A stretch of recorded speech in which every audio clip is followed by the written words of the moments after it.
অনেক সময় এমন হয় যখন মানুষ আমাদের সত্যকে অস্বীকার করতে থাকেন আর মানুষের মিথ্যে কথাগুলিকে গ্রহণ করেন, তাও আবার অত্যন্ত সহজে। তখন আমাদের খুব দুঃখ হয়, বড়ই ক্রোধ হয় মানুষের এই মানসিকতা নিয়ে। কিন্তু এটা জানা অত্যন্ত গুরুত্বপূর্ণ যে এমন কেন হয়। কারণটা কি আপনি? আপনারই কি কোনো দোষ রয়েছে? কখনোই নয়।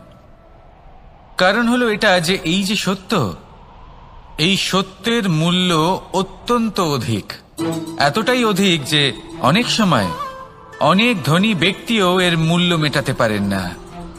সেখানেই যদি মিথ্যের কথা বলি তাহলে এর মূল্য অত্যন্ত কম। অত্যন্ত সহজে এই মিথ্যে সবার মধ্যে বিক্রি হয়। সত্যি বলতে এটা ভাবা আপনার কর্ম নয় যে লোকে কেন আপনাকে বুঝতেই পারেন না, আপনার সত্য কেন বুঝতে পারেন না। আপনার কর্ম হলো আপনার সত্যের সাথে দাঁড়িয়ে থাকা, সেই সত্যের সাথে চলতে থাকা। কারণ সত্য তার কাছেই আসবে যে সত্যকে খুঁজে নিতে চায়। নয়তো বেশিরভাগ মানুষ মিথ্যেকে নিয়েই প্রসন্ন রয়েছেন। আপনি সত্যের সাথে কর্মের পথে অগ্রসর হতে থাকুন। সত্য বেশি দিন লুকোনো থাকে না। সংসারের সম্মুখে এটা অবশ্যই একদিন আসবে, কিন্তু তখনও সেটা মানুষের ওপর সে বিশ্বাস করবে কি করবে না। আপনি কর্ম করতে থাকুন আর আমার সাথে ভালোবেসে বলুন, রাধা রাধা। অনেক সময় এমন হয় যে আমাদের শুভ মানসিকতা, শুভ বিচারে, শুভ কর্মে মানুষ সন্দেহ করেন, প্রশ্ন করেন, প্রমাণ চান, শুদ্ধতার পরীক্ষা দিতে বলেন। আর তখন নিশ্চিত রূপে কষ্ট হয়। আমরা ভাবি এটাই হলো জীবন। এত শুভ ভাবনা ভেবেও, শুভ কর্ম করেও মানুষ আমাদেরই সন্দেহ করেন। দুঃখ অবশ্যই হয়, কিন্তু দুঃখী হবার কোনো প্রয়োজন নেই। কেন নেই? কারণ যদি কেউ আপনাকে সন্দেহ করে, করতে দিন। সংসারে কি হয় তা দেখুন। এই সংসারে সোনার শুদ্ধতাকেই পরখ করা হয়, কয়লার কটুতাকে নয়। আপনি হলেন স্বর্ণ, তাই আপনার শুদ্ধতা অবশ্যই পরখ করা হবে। সেটা তো হবেই হবে। আপনি নিজেকে দুঃখী করবেন না। আপনার কর্ম শুধু একটাই, স্বর্ণর মতো উজ্জ্বল থাকা। এই সংসার আপনার ভাবনা, চিন্তা, কর্ম এবং শুদ্ধতার প্রমাণ পেতেই থাকবে। তাই আসুন আর আমার সাথে ভালোবেসে বলুন, রাধা রাধা। জীবনে যখনই আমরা এমন কোনো পথে চলতে চাই যা মূলত কাঁটায় ভরা, ছোট পাথর থাকে যা বিঁধে যেতে পারে, তখন আমরা কি করি? আমরা পাদুকা ব্যবহার করি, আর তারপরে আমরা খুব সরলভাবে সেই পথে অগ্রসর হতে পারি।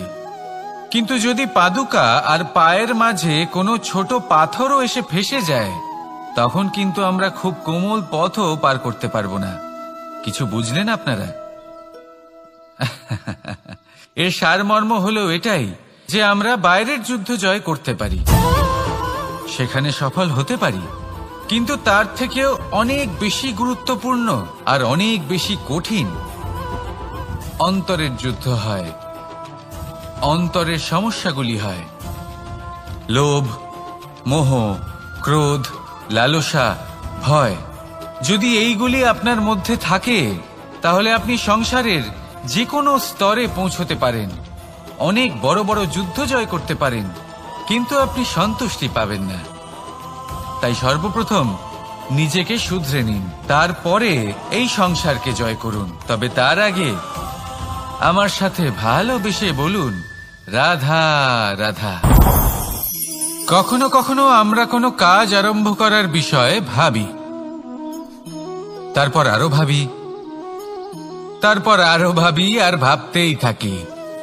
দেখুন, এটা কোনো অন্যায় নয় যে আমরা কোনো কাজ আরম্ভ করার পূর্বে তার বিষয়ে ভাবনা চিন্তা করছি, সেটা বোঝার চেষ্টা করছি, ঠিক আছে।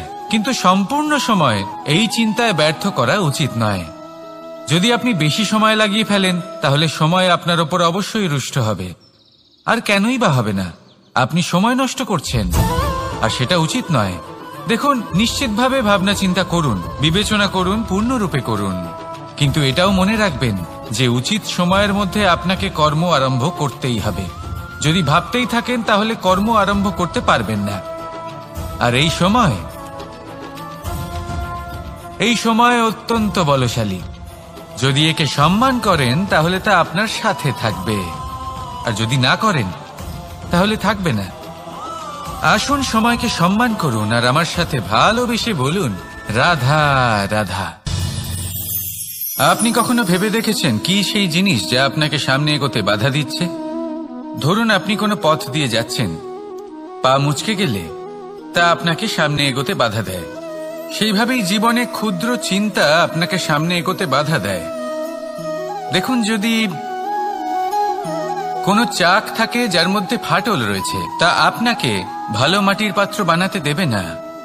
ঠিক সেইভাবেই কাউকে ঈর্ষা করলে তা আপনাকে মহান হতে দেবে না। আমি উচ্চস্তরীয় আরো নিচুতে রয়েছে, এই ভাবনা কখনোই আপনাকে উচ্চ স্তরে পৌঁছতে দেবে না। মন থেকে সকল বিকার, ঈর্ষা, মোহ, লোভ, লালসা এই সব ত্যাগ করুন। চিন্তা ভাবনাকে বড় করে তুলুন, ধন্যাত্মক বোধ জাগিয়ে তুলুন, আর সম্পূর্ণ সমর্পিত হয়ে কর্ম করুন। মহানুভবতা আর সাফল্য এই দুই আপনার পদানত হয়ে থাকবে। তাহলে আসুন আর আমার সাথে ভালোবেসে বলুন, রাধা রাধা। এই সংসারে এমন কখনোই হবে না যে আপনি কিছু একটা করলেন কিন্তু তার মূল্য আপনাকে দিতেই হলো না। যে কোনো কাজের জন্য, যে কোনো কর্মের জন্য আপনাকে মূল্য দিতেই হবে। প্রকৃতিও আমাদের এটাই শেখায়। আকাশে দেখুন সূর্যকে, প্রত্যেকদিন আমাদের প্রকাশ প্রদান করেন। এনাকে সূর্য নারায়ণ বলা হয়। ইনি কি মূল্য প্রদান করেন? নিজে জ্বলতে থাকেন। ধরিত্রী মাতা, এই ভূমি, ইনি কি মূল্য প্রদান করেন? প্রহার সহ্য করেন। আমরা এই ধরিত্রীতে প্রহার করে মাটি খুঁড়ে তাতে বীজ বপন করি, তবেই আমরা অন্ন লাভ করি, তবেই ফসল পাই। জীবনে যদি আপনাকে সফল হতে হয়, সম্মান পেতে হয়, যশ পেতে হয়, তাহলে আপনাকে মূল্য দিতেই হবে। যদি আপনি সাফল্য লাভ করতে চান তাহলে দিন রাত আপনাকে ত্যাগ করতে হবে, যেখানে সমগ্র সংসার সন্তোষ অনুভব করছে আর আপনাকে করতে হচ্ছে পরিশ্রম। যদি আপনি সম্মান প্রাপ্ত করতে চান তাহলে আপনাকে সেই সুখ ত্যাগ করতে হবে যা সবার কাছে রয়েছে। যদি আপনি যশ লাভ করতে চান তাহলে নিজের অন্তরকে মেরে ফেলা আপনাকে শিখতে হবে, তবেই আপনি যশ লাভ করবেন। জীবনে শুধুমাত্র ধন মূল্যবান নয়, কিন্তু এই যে মূল্যের কথা আমি বলছি সেটা যদি আপনি দিতে পারেন তাহলে নিশ্চিত রূপে এটা আপনাকে আরো মূল্যবান করে তুলবে, নিশ্চিত রূপে গড়ে তুলবে। তাহলে এটাই করুন আর আমার সাথে ভালোবেসে বলুন, রাধা রাধা। असतो मा सद्गमय, तमसो मा ज्योतिर्गमय, মৃত্যুর্মা মৃতঙ্গময়। জ্ঞান সেটাই যা অসত্য থেকে সত্যের পথে চালিত করে। প্রকাশ সেটাই যা অন্ধকার থেকে আলোর পথে নিয়ে আসে। জীবন সেটাই যা মৃত্যু থেকে অমরত্বের পথে নিয়ে যায়। এবার এই তিনটে, জ্ঞান, জীবন এবং প্রকাশ, একই রকম। শূন্য থেকে এর উৎপত্তি হয় এবং আস্তে আস্তে আপনার জীবনে বিস্তার লাভ করে। এবার আমরা এটাই ভাবি যে কেমন করে এই তিনটিকে আগলে রাখা যায়। এর উত্তর হলো, এদের আগলে রাখার প্রয়োজনই নেই, ভাগ করে দিতে হবে। কোনো বৃক্ষকেই দেখে নিন, একটি বৃক্ষ অনেক বছর ধরে বেঁচে থাকে। কেন? কারণ সে ভাগ করে দিতে জানে। সে নিজের বীজ ছড়িয়ে দেয়, এই ধরিত্রীতে দেয়, সেই বীজ যা অঙ্কুরিত হয়ে এক নতুন বৃক্ষকে জন্ম দেয়। শুধু ছড়িয়ে দিয়ে একটি বৃক্ষ জীবন দান করতে পারে।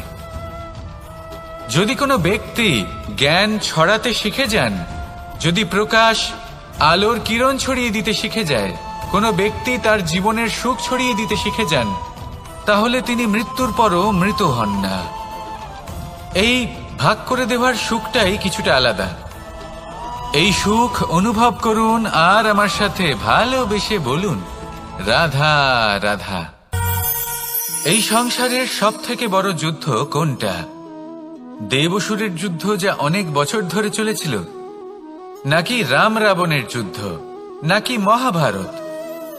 না, সংসারের সব থেকে বড় যুদ্ধ হলো সেইটা যা নিজের সাথে লড়া হয়, নিজের মনের সাথে লড়া হয়, নিজের অন্তরের সাথে লড়া হয়। এটাই সব থেকে বড় যুদ্ধ। এবার নিজেই দেখুন আপনার সব থেকে বড় শত্রুকে। আপনার স্বার্থ, আপনার কামনাগুলি, আপনার অহংকারগুলি, যা আপনাকেই নষ্ট করে দেয়। যদি এদের ওপর আপনি বিজয় লাভ করতে পারেন, তাহলে ধরে নিন এই সংসারে সবার উপরে আপনি বিজয় লাভ করতে পারবেন। এই সংসারে কেউ আপনাকে পরাজিত করতে পারবে না। কিন্তু তার জন্য প্রয়োজন অনুভূতির। অনুভূতি ভালোবাসার, অনুভূতি অনুপ্রেরণার। যে ব্যক্তি ভালোবাসতে পারেন এবং প্রেরণা দিতে পারেন, তিনি চিরকাল জয়লাভ করতে পারেন। নিজের কাছে ভালোবাসার এক অস্ত্র রাখুন আর প্রেরণার এক ঢাল। জীবনে কেউ আপনাকে পরাজিত করতে পারবে না। আসুন আর আমার সাথে ভালোবেসে বলুন, রাধা রাধা। খুব বড় একটা প্রশ্ন করতে চলেছি। এই সংসারের সব থেকে বেশি সুখী কে? এবার কেউ বলবে সেই ব্যক্তি যিনি সব থেকে বেশি ধনী, যার কাছে সব থেকে বেশি ধন আছে, আভূষণ আছে, স্বর্ণ আছে। কেউ বলবেন কোন রাজ্যের রাজা, কারণ তিনি শাসন করতে পারেন, তার আদেশ ছাড়া কোনো কাজ সম্ভব নয়, ইত্যাদি ইত্যাদি। এর উত্তর যদি আমি দিই, তাহলে এটুকুই বলবো, সংসারের সব থেকে সুখী ব্যক্তি হলেন তিনি যিনি সন্তুষ্ট। তার কাছে সন্তোষরূপী ধন আছে, যা তাকে সুখী রাখে। এবার এই সন্তুষ্টি, সেটা কিভাবে আসে জীবনে? এটা আসে ধৈর্যের কারণে। ধৈর্যের এই অনুভূতি অত্যন্ত শক্তিশালী। এই ধৈর্যই কিন্তু আমাদের ধরিত্রীকে ধরিত্রী মাতা করে তোলে। কারণ ধরিত্রী মাতা ধারণ করেন, সহ্য করেন, ধৈর্য ধরেন এবং নিজের কর্ম করতে থাকেন। সেটা ধৈর্যই ছিল মাতা সীতার মধ্যে, যা রাবণের অন্ত করে দিল। এই ধৈর্যের কারণেই নারায়ণ কুর্ম অবতার ধারণ করেছিলেন, বড় একটা পর্বতকে পৃষ্ঠে ধারণ করেছিলেন এবং সমুদ্র মন্থনকে সম্ভব করেছিলেন। সেই জন্য সর্বপ্রথম মনের মধ্যে ধৈর্যকে নিয়ে আসুন। এই ধৈর্যই আপনাকে সন্তুষ্টির পথে নিয়ে যাবে, আর এই সন্তুষ্টি আপনাকে লোভ, মোহ এবং লালসার পথ থেকে দূরে নিয়ে সুখের পথে নিয়ে যাবে। আর তখন এই মন প্রসন্ন হয়ে বলবে, রাধা রাধা। মানুষ চিরকাল বড় মানুষ হয়ে উঠতে চায়, সবসময় সেই নিয়ে কল্পনা করে। কিন্তু প্রশ্ন হলো এটাই যে মানুষ বড় কখন হতে পারে? যখন সে ধনী হয়ে ওঠে, নাকি যখন তার কাছে সম্মান থাকে, নাকি যখন রূপবান হয় বা অধিক শক্তিশালী হয়? মানুষ বড় মানুষ তখনই হতে পারে যখন বিপদের সময় সে অন্য কোনো মানুষের পাশে এসে দাঁড়ায়। তাই সর্বপ্রথম এটা শিখুন।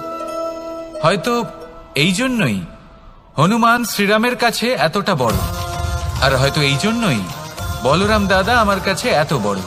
যদি আপনিও জীবনে বড় হয়ে উঠতে চান, তাহলে কারোর সাথে তার দুঃখের সময়, তার সংকটের সময় তাকে সঙ্গ দিন আর পাশে এসে দাঁড়ান। এই মন প্রসন্ন হয়ে বলবে, রাধা রাধা। জীবনে সবথেকে বেশি গুরুত্বপূর্ণ বস্তু কি? বাড়ি, বাহন, সোনা, ধন। যদি আমি সত্যি বলি, তাহলে জীবনে সবথেকে বেশি গুরুত্বপূর্ণ বস্তু কোনো বস্তুই নয়। যদি কিছু গুরুত্বপূর্ণ থাকে, তাহলে তা হলো অনুভূতি, করুণা, মিত্রতা, মাতৃত্ব, বাৎসল্য, আর সবথেকে বেশি গুরুত্বপূর্ণ ভালোবাসা। নিজেদের এই জীবনে যদি আপনি শুধুমাত্র বস্তুর খেলাতে মেতে থাকেন, তাহলে জীবনে আনন্দ কখনোই থাকবে না। নিজের এই জীবনকে অনুভূতির পীঠস্থান বানিয়ে তুলুন।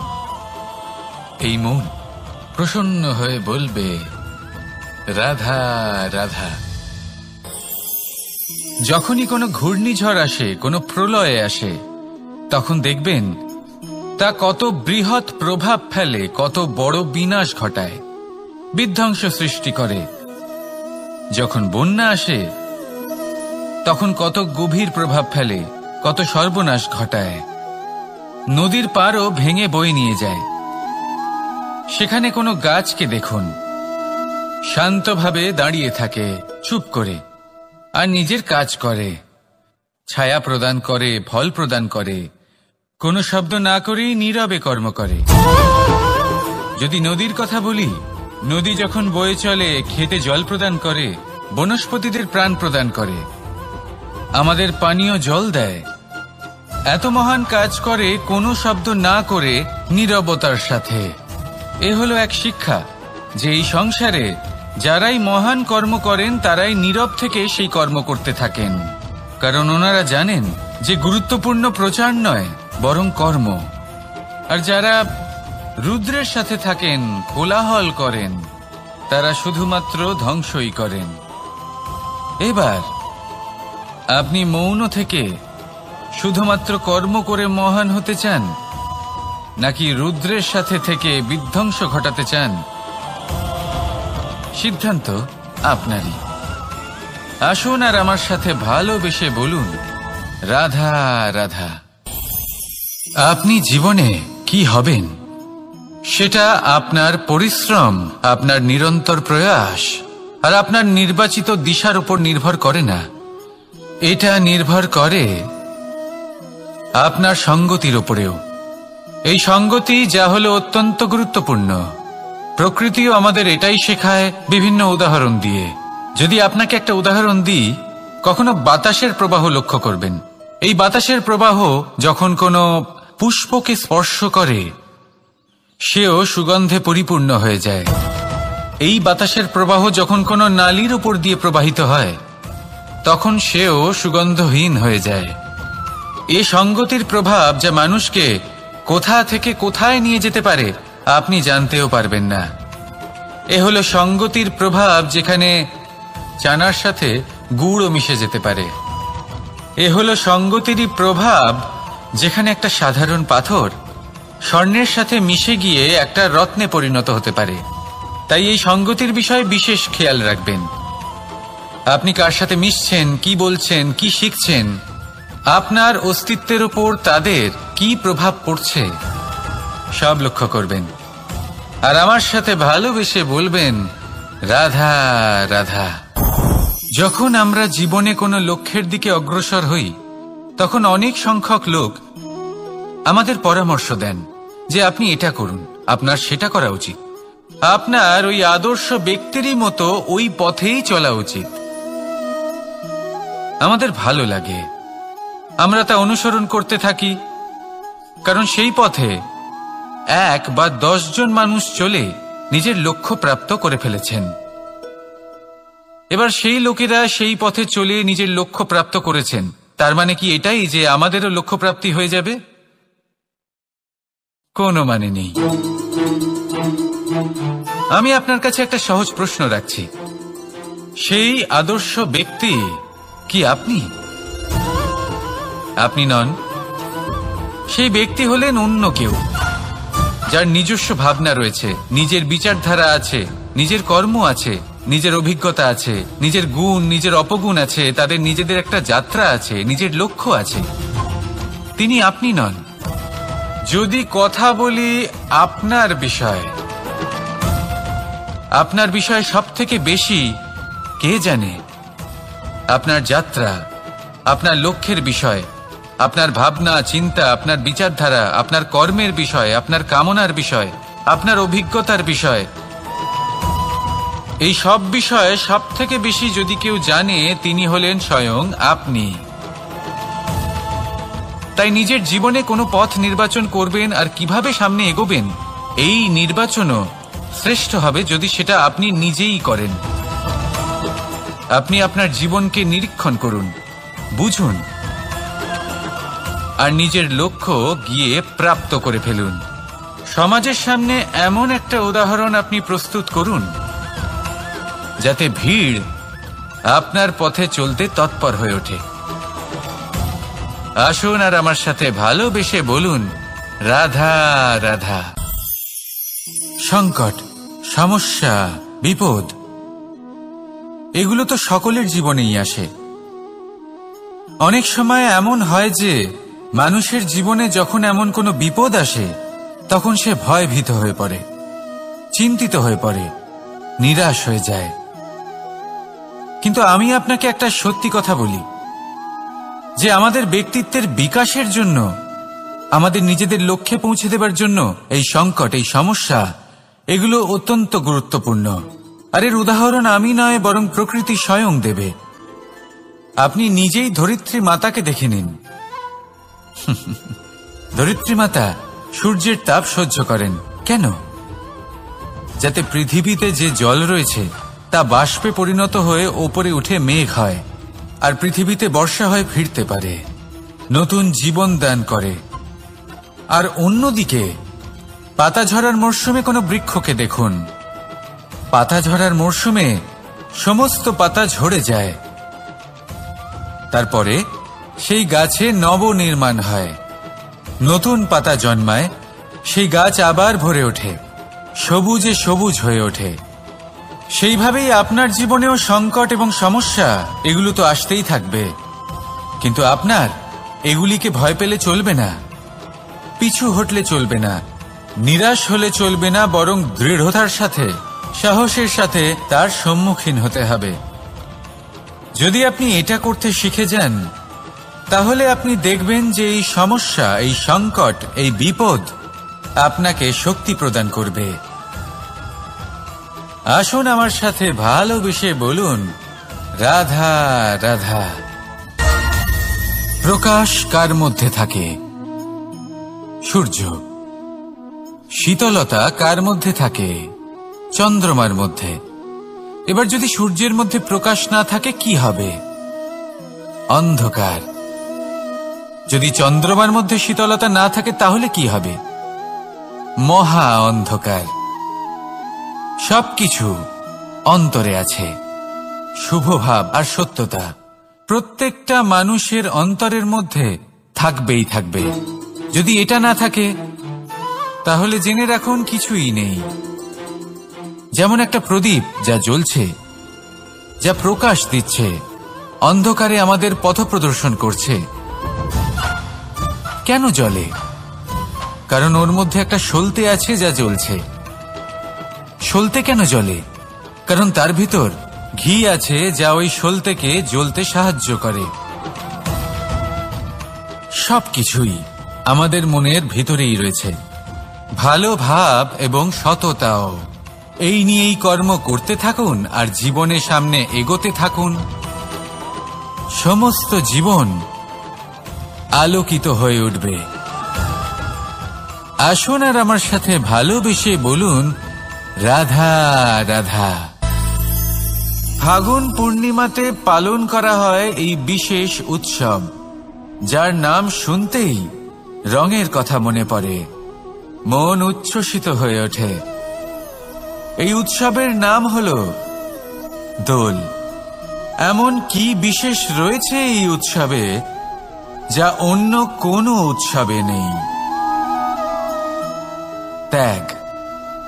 নতুন কোনো রঙকে আপন করে নিতে গেলে পুরনো রঙকে ত্যাগ করে দিতে হয়। সাতরঙা হওয়ার জন্য সাদা কাপড়কেও নিজের উপর নতুন রং ধারণ করতে হয়। আর এই ত্যাগ একেবারেই সরল নয়। সেই জন্যই তো রং খেলার পূর্বে আমরা হোলিকা দহন করি। হোলিকার অন্ত হল, আর প্রহ্লাদ বেঁচে গেল। অর্থাৎ যা অপবিত্র ছিল, অসত্য ছিল, তার অন্ত হল, আর যে পবিত্র ছিল, যে সত্য ছিল, সে থেকে গেল।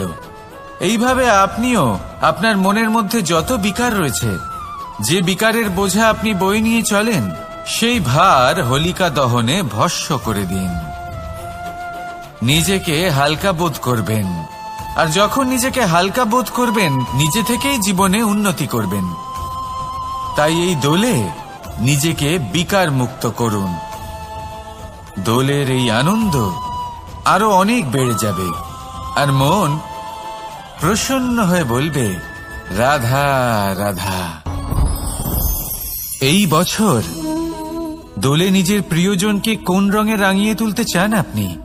লাল, সবুজ, হলুদ, নীল, সাতরঙা, অনেক রং রয়েছে।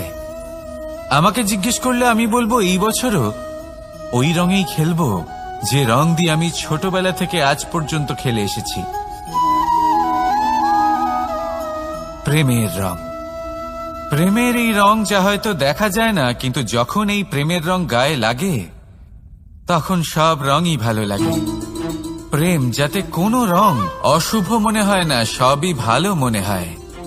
এটা হলো সেই প্রেম যার জন্য আমি প্রেমের দেবতা হয়েছি। আর সত্যি বলতে আপনারও কিন্তু এই প্রেমের রং দিয়ে খেলা উচিত। প্রচেষ্টা করুন, আপনি এই দোলে যত খুশি রং দিয়েই খেলুন না কেন, তাতে এক বিন্দু প্রেমের রং অবশ্যই মিশিয়ে দেবেন। এই দোলের আনন্দ দ্বিগুণ হয়ে যাবে। আপনজন হোক বা পর হোক, সবার সাথে প্রেমের দোল খেলুন। সবাই কাছাকাছি আসবে, আর সবাই কাছাকাছি এলে যে ঊর্জা তৈরি হবে সেটাই হলো দোলের আসল রং। তাই এইবার দোলে সকলকে প্রেমের রঙে রাঙিয়ে তুলুন, আর এই প্রেম ভাব নিয়েই বলুন, রাধা রাধা। কাক এবং কোকিল এই দুই হলো শ্যামল বর্ণের, কিন্তু এই দুইয়ের মধ্যে যে পার্থক্য সেটা জানা যায় বর্ষা ঋতুতে। যখন কাক নিজের কর্কশ স্বরে কা কা করে ডাকে, আর সেখানে কোকিল নিজের প্রসিদ্ধ সুমধুর কুহু স্বরে আমাদের মন জয় করে নেয়। এবার এটা শুধু কোকিল আর কাকের সাথে নয়, বরং প্রত্যেক মানুষের সাথে হয়ে থাকে। প্রত্যেক মানুষের ব্যক্তিত্ব তার কথার আড়ালে লুকিয়ে থাকে। যদি আপনি কোনো মানুষকে জানতে চান যিনি নীরবতা পালন করে রয়েছেন, তাহলে হয়তো আপনি তাকে অন্য কিছুই ভাববেন। যদি কারোর ব্যক্তিত্ব সম্পর্কে জানতে চান, তাহলে তাকে বলতে দিন। সেই ব্যক্তির কথা শুনতে শিখুন। যদি এটা আপনি করতে পারেন, তাহলে আপনি নিজে থেকেই জানতে পেরে যাবেন যে সামনের মানুষের ব্যক্তিত্ব ঠিক কেমন। আসুন আর আমার সাথে ভালোবেসে বলুন, রাধা রাধা। স্বপ্ন আসলে কি? একটা ভাবনা যা আমরা ঘুমের মধ্যে দেখে থাকি, এক অপূর্ণ মনোবাঞ্ছা যা পূর্ণ আমরা ঘুমের মধ্যেই করে থাকি, তাই তো? কখনোই নয়। স্বপ্ন হলো সেই যা আপনাকে জাগিয়ে রাখে। স্বপ্ন হলো সেই যা আপনাকে ভোরবেলা উঠতে প্রতীক্ষা করাবে। স্বপ্ন আমরা ঘুমের মধ্যে তো দেখতেই পারি, কিন্তু সার্থক করার জন্য দিন রাত্রি জেগে পরিশ্রম করতে হবে। যদি এমন করেন তবেই স্বপ্ন পূর্ণ হবে। এবার আপনি আপনার জীবনকে সোনা বানাতে চান, নাকি ঘুমিয়ে নিজের জীবন অতিবাহিত করতে চান, সেই সিদ্ধান্ত আপনারই। আসুন আমার সাথে ভালোবেসে বলুন, রাধা রাধা। কখনো কখনো আমরা খুব ব্যথিত হয়ে পড়ি। আমরা নিজেদের পরিবারের জন্য এত কিছু করি, আর তারা আমাদের দেখলেই ভয়ভীত হয়ে পড়ে, আমাদের দেখলে বিরক্ত হয়। কখনো নিজেদের সন্তানকে বিকাশের পথে অগ্রসর করার জন্য আমরা তাদের উপর একটু জোর দিই যাতে তারা পরিশ্রম করে, কিন্তু সেই সন্তান আমাদের উপর বিরক্ত হয়ে পড়ে। কখনো সন্তানকে সঠিক শিক্ষা দেওয়ার জন্য আমরা তাদের কিছু সীমা নির্ধারিত করি, তখন সেই সন্তানের চোখে নিজেদের জন্য আমরা ঘৃণা দেখতে পাই। মানুষ কেন ব্যথিত হবেন না? দেখুন, যখন সূচের দ্বারা আপনি বস্ত্র সেলাই করেন, তখন সূচের আঘাত সেই বস্তুকে সহ্য করতে হয়, কিন্তু তাতে সেই সূচ বা আপনার উদ্দেশ্যে কোনো প্রভাব পড়া উচিত নয়, কারণ আপনি তো আপনার কর্ম করছেন, আর তাও পূর্ণ নিষ্ঠা ভরে, এবং অবশেষে আপনার উদ্দেশ্য শুভ প্রমাণিত হবে। তাই কেউ বিরক্ত হচ্ছে বলে বা কারোর চোখে নিজের প্রতি ঘৃণা দেখার ভয় কখনো পিছিয়ে যাবেন না। কষ্ট না করে বিকাশ সম্ভব নয়। কর্ম করতে থাকুন, সবকিছু শুভ হবে। আসুন আমার সাথে ভালোবেসে বলুন, রাধা রাধা। মাতা পিতার মনে সবসময় এই বাসনা বাস করে যে ওনাদের সন্তানের যেন মঙ্গল হয়।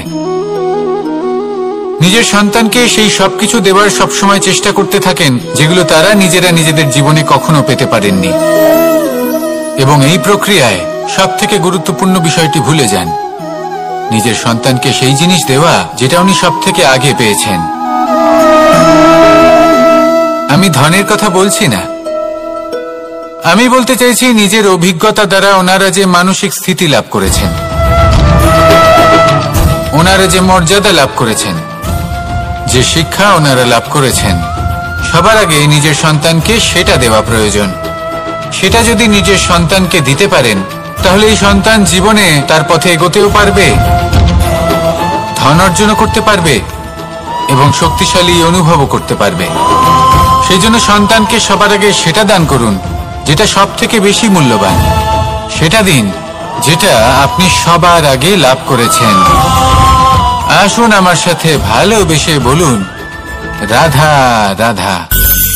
ধন, সম্পদ, ঐশ্বর্য, মানুষ হয় নিজের সৌভাগ্যের দ্বারা এগুলো লাভ করে থাকেন বা কর্মের দ্বারা।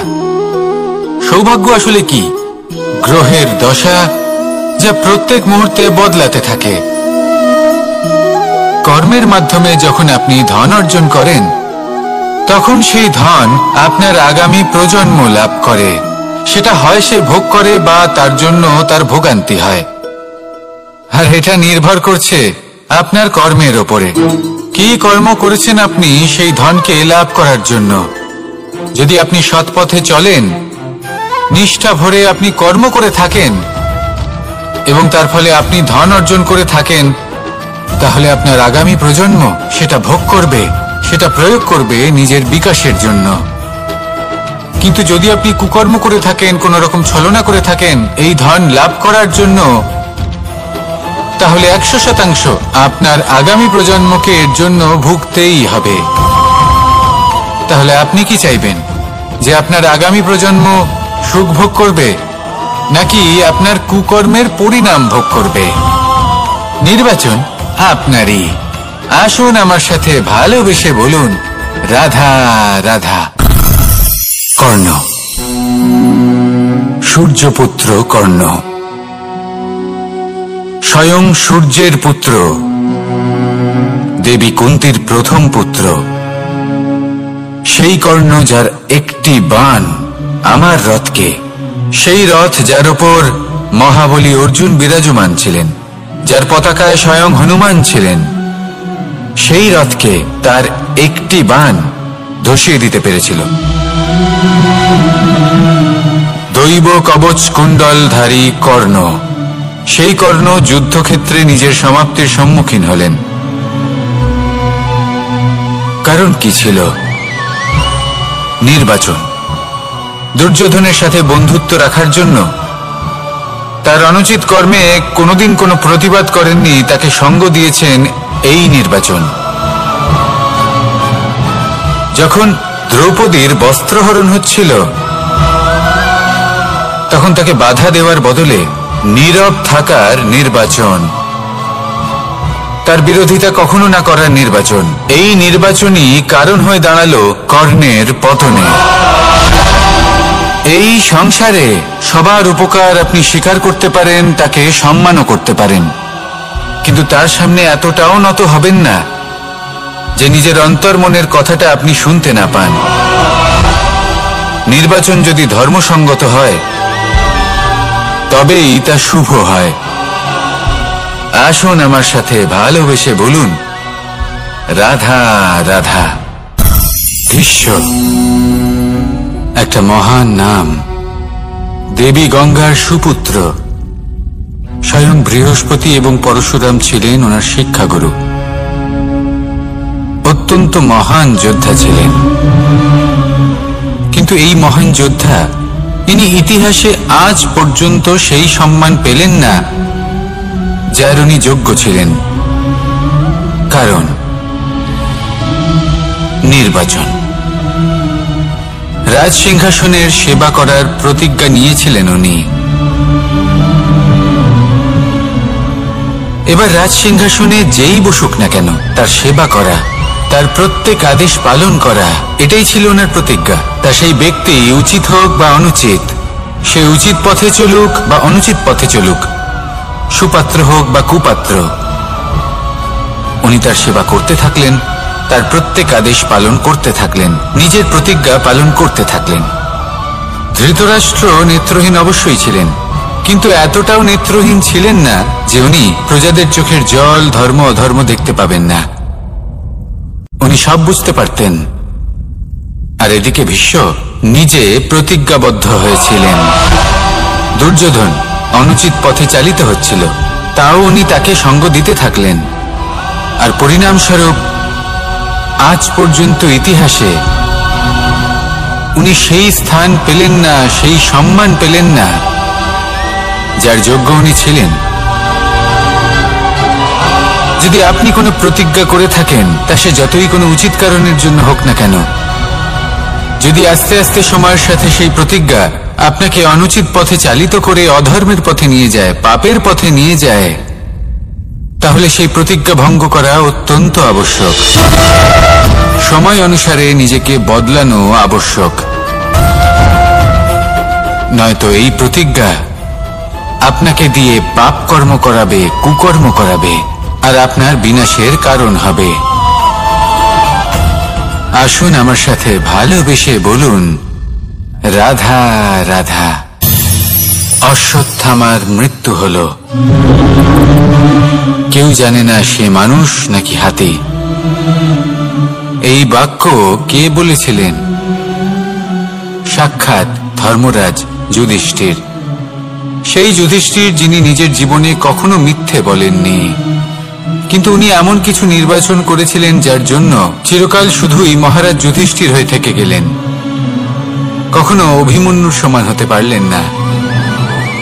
যখন দ্রুত ক্রীড়ার আমন্ত্রণ এসেছিল, তখন মহারাজ যুধিষ্ঠির সেটা অস্বীকার করতেই পারতেন, কিন্তু করলেন না। অহংকারের জন্য সেই আমন্ত্রণ গ্রহণ করলেন উনি, এবং অহংকারের জন্য করা এই নির্বাচন ওনাকে সাধারণ করে রেখে দিল। নিজের গুরু দ্রোণাচার্যকে পরাজিত করার জন্য একটি মিথ্যে কথা বলেছিলেন। অশ্বত্থামা মারা পড়েছে, আর তারপর গ্লানিমাখা কণ্ঠে ধীর স্বরে বলেছিলেন, জানি না সে মানুষ না হাতি। কিন্তু অর্ধসত্য হোক বা সত্য লুকোনো হোক, তা হল মিথ্যের সমান, এবং প্রত্যেকটি কর্মের ফল মানুষ অবশ্যই ভোগ করে। এই নির্বাচনের কারণে যুধিষ্ঠিরকেও নরকবাস করতে হয়েছিল। তাই নিজের কর্ম শ্রেষ্ঠ করে তুলুন, কারণ এটাই সুনিশ্চিত করবে যে আপনি এই সংসার থেকে বিদায় নেওয়ার পরেও জীবিত থাকবেন নাকি নয়। আসুন আমার সাথে ভালোবেসে বলুন, রাধা রাধা। মহাভারতে অনেক যোদ্ধারা অংশগ্রহণ করেছিলেন। সবাই ছিলেন শ্রেষ্ঠ কুলের। কেউ কেউ ছিলেন বড় বড় রাজ্যের রাজা, কেউ কেউ ছিলেন দেবতার পুত্র। এনারা সবাই অংশ নিয়েছিলেন। এনারা সবাই শ্রেষ্ঠ কুলের, প্রত্যেকে ভালো পরিবেশ পেয়েছেন। কিন্তু সেখানেই অন্যদিকে ছিল বারবারিক, অসুরপুত্র বারবারিক। এবং এই অসুরপুত্র বারবারিকই এই সময় দাঁড়িয়ে ভগবান রূপে স্থাপিত হয়ে আছেন। পুজো করা হয় তাকে। কারণটা কি? নির্বাচন। বারবারিক একটি দ্বন্দ্বের মধ্যে ছিলেন। ঠিক যেমন প্রত্যেক যোদ্ধার জীবনে দ্বন্দ্ব এসে থাকে, তখন সে কি নির্বাচন করবে সেটা হলো অত্যন্ত গুরুত্বপূর্ণ।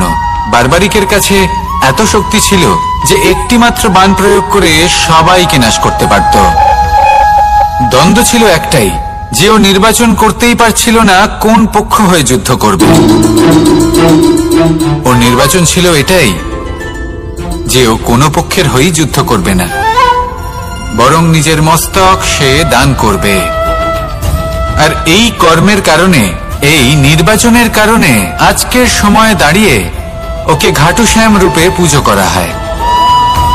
মনে রাখবেন, শুধু আপনার ব্যক্তিত্ব গুরুত্বপূর্ণ নয়, আপনি কোথা থেকে আসছেন, কোন কুলে আপনার জন্ম, শুধুমাত্র সেটা গুরুত্বপূর্ণ নয়।